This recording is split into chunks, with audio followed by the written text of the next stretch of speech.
Hi everyone, this is Mike, the IELTS guy. This week's theme is history, and for today's listening exercise, I'm going to read a little more from the book What is History by Edward Hallett Carr. The section that I'm going to read is actually a continuation of the text that we used in the reading exercise earlier this week. So listen to the following, and then I've posted some questions on my website for you to attempt. Okay, here we go. Let us take a look at the process by which a mere fact about the past is transformed into a fact of history. At Stalybridge Wakes in 1850, a vendor of gingerbread, as the result of some petty dispute, was deliberately kicked to death by an angry mob. Is this a fact of history? A year ago, I should unhesitatingly have said no. It was recorded by an eyewitness in some little-known memoirs, but I have never seen it judged worthy of mention by any historian. A year ago, Dr. Kitson Clark cited it in his Ford lecture series in Oxford. Does this make it into a historical fact? Not, I think, yet. Its present status, I suggest, is that it has been proposed for membership of the Select Club of Historical Facts. It now awaits a seconder and sponsors. It may be that in the course of the next few years we shall see this fact appearing first in footnotes, then in the text of articles and books about 19th century England, and that in 20 or 30 years' time it may be a well-established historical fact.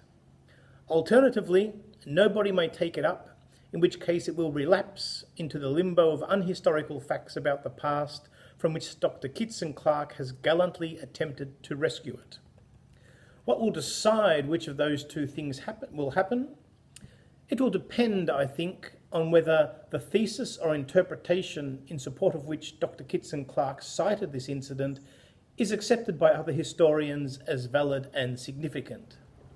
Its status as a historical fact will turn on a question of interpretation. This element of interpretation enters into every fact of history. May I be allowed a personal reminiscence?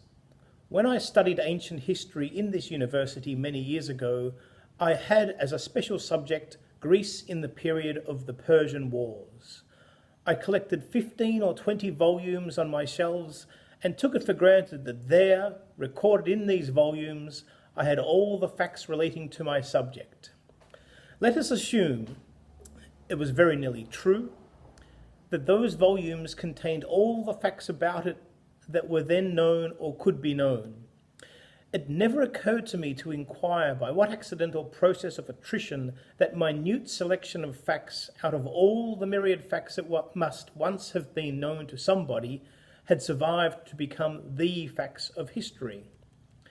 I suspect that even today, one of the fascinations of ancient and medieval history is that it gives us the illusion of having all the facts at our disposal within a manageable compass. The nagging distinction between the facts of history and other facts about the past vanishes, because the few known facts are all the facts of history. As Berry, who had worked in both periods, said, the records of ancient and medieval history are starred with lacunae. History has been called an enormous jigsaw with lots of missing parts. But the main trouble does not consist in the lacunae.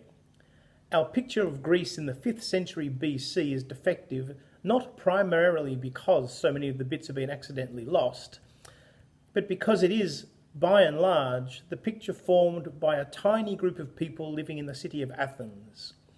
We know a lot about what 5th century Greece looked like to an Athenian citizen, but hardly anything about what it looked like to a Spartan, a Corinthian, or a Theban, not to mention a Persian or a slave or other non-citizen resident in Athens.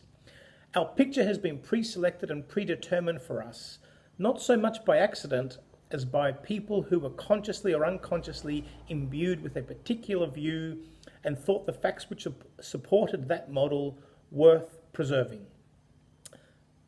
Okay, that's the end of the reading. So this is a relatively difficult reading.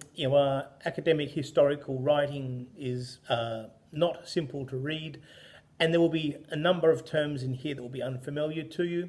But use this exercise as a practice for those situations where you don't understand everything that has been written, but see if you can draw out the main themes and then use that to accurately answer the questions. Okay, good luck.